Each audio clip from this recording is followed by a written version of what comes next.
Obedecendo aos mandamentos da Bíblia. Publicado por Estudos Bíblicos para Crescimento em Deus. Introdução.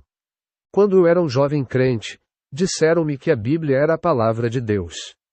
Eu deveria lê-la como se cada palavra nela fosse dirigida a mim pessoalmente. Quando você ora, diziam-me, você fala com Deus. Quando você lê a Bíblia, diziam-me, Deus fala com você. A Bíblia está cheia de promessas e mandamentos, disseram eles. Todos os mandamentos eram para eu obedecer. Todas as promessas eram para eu reivindicar. A própria Bíblia parecia apoiar o que eles estavam dizendo. Josué 1:8 diz: Não se aparte da sua boca este livro da lei, antes, medite nele dia e noite, para que tenha cuidado de fazer conforme tudo quanto nele está escrito. Então você fará prosperar o seu caminho e será bem-sucedido. O Salmo 1 é semelhante. Bem-aventurado o homem, cujo prazer está na lei do Senhor, e na sua lei medita dia e noite. Ele é como uma árvore plantada junto a ribeiros de águas, a qual dá o seu fruto no seu tempo, e cujas folhas não murcham. Em tudo o que faz, prospera. Aqui, certamente, estava a receita para uma vida espiritual bem-sucedida. Alguns anos depois, vi que ambas as instruções para estudar as Escrituras estavam no Antigo Testamento. Em nenhum lugar havia instruções semelhantes no Novo Testamento. Nunca Pedro, Paulo, João ou mesmo Jesus disseram a alguém para estudar as Escrituras e obedecer aos seus mandamentos ou reivindicar suas promessas. A antiga aliança era baseada nas escrituras hebraicas e especialmente na lei, Torá. A nova aliança era baseada no Espírito Santo. Neste texto, quero considerar os mandamentos da nova aliança. Em outro texto, escrevi sobre reivindicar promessas bíblicas. Comandos na Bíblia. A Bíblia contém muitos mandamentos que Deus deu ao seu povo. Será que todos esses mandamentos também são para nós? Muitas pessoas acreditam que sim. Há muitos anos, li a biografia do grande jogador de cricket e missionário pioneira, C.T. Studd. Ele serviu ao Senhor na China, Índia e África e fundou a Cruzada Evangelística Mundial, UEC. Quando jovem, lia a Bíblia, sublinhando cada mandamento em vermelho para garantir que o havia obedecido. Leu as palavras: Venda tudo o que você tem e dê aos pobres, e, em seguida, doou sua fortuna herdada. Chegou as palavras de Jesus: Ide por todo o mundo e pregai o Evangelho a toda criatura, e, em obediência, foi para a China como missionário. Deus abençoou e usou C.T. Studd maravilhosamente, mas devemos seguir seu exemplo de tentar obedecer a todos os mandamentos da Bíblia. Primeiro, vamos considerar 2 mandamentos da boca de Jesus. Ide por todo o mundo e pregai o Evangelho a toda criatura. Amai-vos uns aos outros. A grande comissão. Ide por todo o mundo e pregai o Evangelho a toda criatura, Marcos 4:15 da tarde. Este é um dos mandamentos mais conhecidos da Bíblia. Em Mateus 28:18-20, Jesus disse aos seus discípulos para irem e ensinarem todas as nações. Jesus deu ordens semelhantes em Lucas 6:47 e Atos 1:8. Essas ordens são conhecidas coletivamente como a Grande Comissão, mas esse nome não aparece em nenhum lugar do Novo Testamento. Certamente a Grande Comissão é para todos os crentes. Todos nós devemos fazer a nossa parte na pregação do Evangelho ao mundo inteiro. Sempre nos ensinaram isso. Mas vamos analisar isso mais profundamente. Jesus deu essa ordem aos seus 11 discípulos restantes. Ele havia passado 3 anos treinando esses homens para pregar o Evangelho, curar os doentes, expulsar demônios e até ressuscitar os mortos. Eles estavam agora totalmente treinados e preparados para a tarefa que ele lhes dava. Mas mesmo depois de todo esse treinamento, ele disse aos seus discípulos: Fiquem na cidade até que sejam revestidos de poder do alto, Lucas 6:49. Os discípulos não poderiam cumprir suas instruções sem serem cheios do Espírito Santo. Será que todos os crentes em Jesus de hoje tiveram 3 anos de treinamento em pregar o Evangelho, curar enfermos, expulsar demônios e ressuscitar mortos? E será que todos foram cheios do Espírito Santo? Se não, como cumprirão a grande comissão? Simplesmente não estão qualificados para a tarefa. Pedro, Tiago e João transmitiram a grande comissão a todos os seus leitores quando escreveram suas cartas. Tal instrução não aparece em nenhuma de suas cartas ou nos escritos de Paulo. O próprio Jesus falou sobre uma grande comissão, diferente, encontrada em Mateus 10:38 da noite. Amarás o Senhor, teu Deus, de todo o teu coração, de toda a tua alma e de todo o teu entendimento. Este é o grande e primeiro mandamento. As viagens missionárias de Paulo. Paulo foi um grande evangelista do Novo Testamento. Teria sido porque Pedro lhe falou sobre as palavras de Jesus e a grande comissão. Paulo nos conta, Gálatas 1:17 da manhã menos 18, que não encontrou nenhum dos 11 apóstolos durante 3 anos após sua conversão, e que passou apenas um curto período com Pedro. Então, como e por que Paulo partiu para evangelizar o Império Romano? Leia Atos 13:2. Disse o Espírito Santo: Separem-me Barnabé e Saulo para a obra a que os tenho chamado.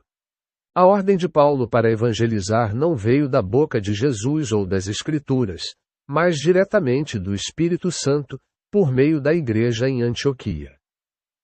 Paulo estava claramente bem equipado para as tarefas de evangelização e ensino, tanto pelo seu conhecimento das Escrituras quanto pela sua experiência com o Espírito Santo.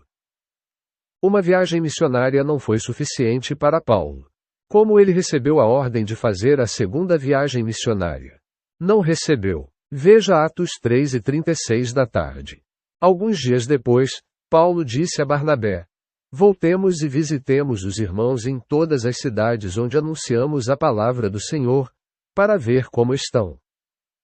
Nenhuma menção a uma ordem de Deus. Foi apenas um pensamento que surgiu na mente de Paulo. Paulo estava certo em partir nessa segunda viagem. Não deveria ter esperado por uma instrução clara do Senhor, ou a igreja não deveria ter recebido outra ordem para enviá-lo.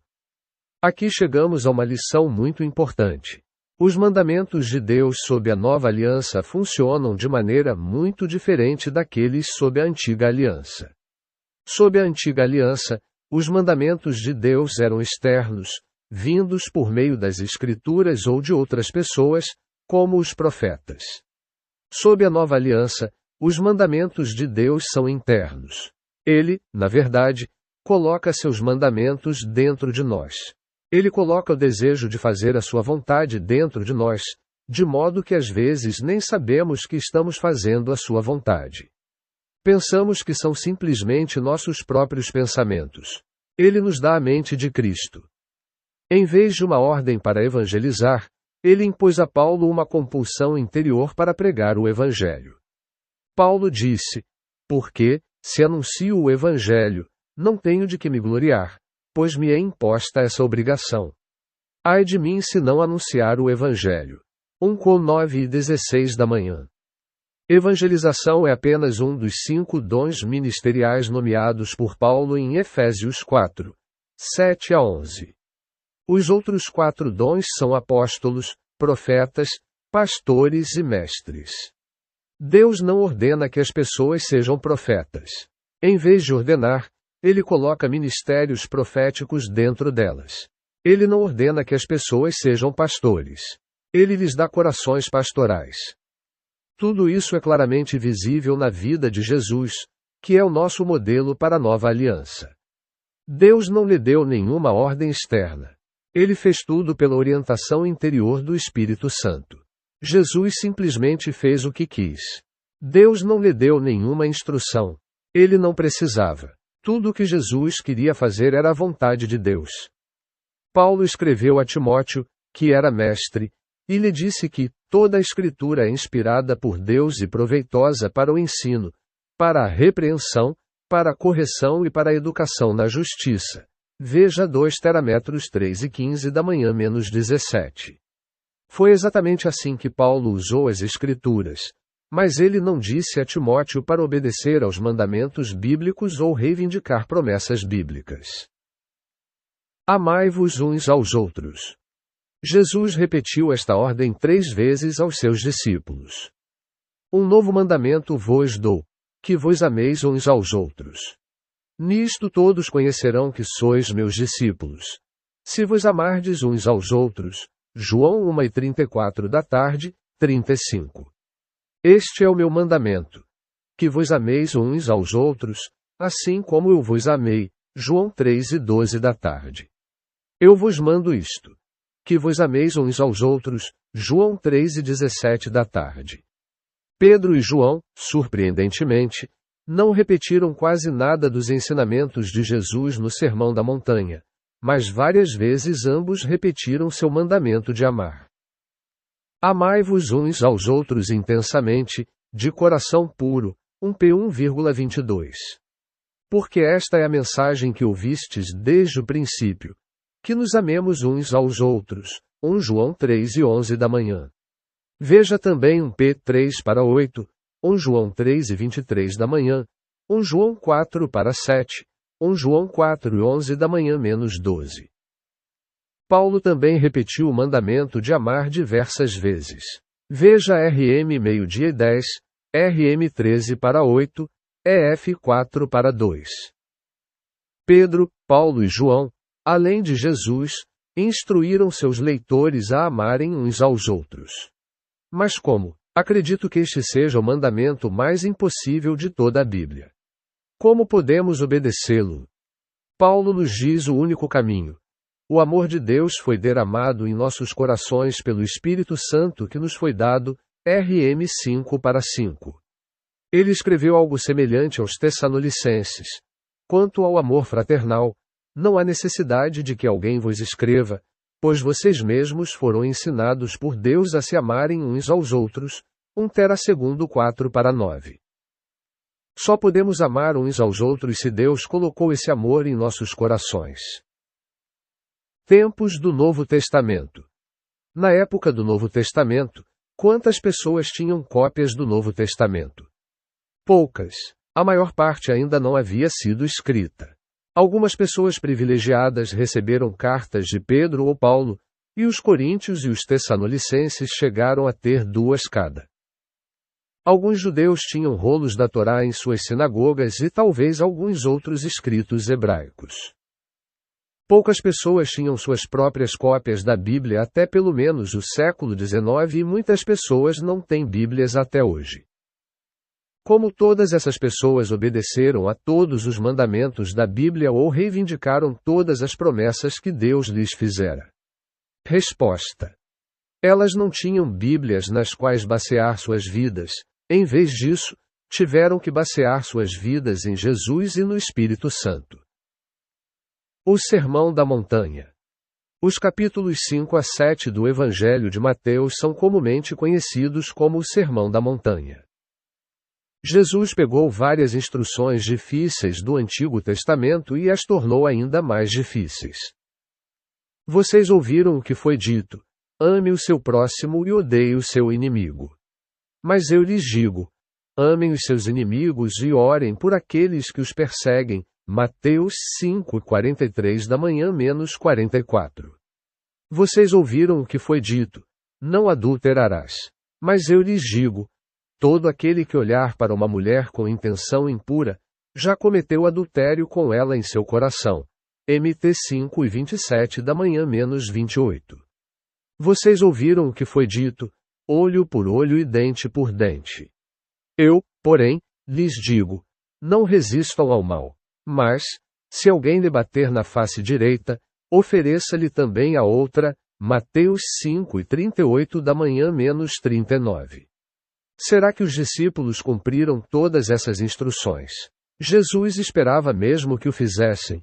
Eles falharam repetidas vezes. Por quê? Porque o Espírito que estava em Jesus ainda não estava neles.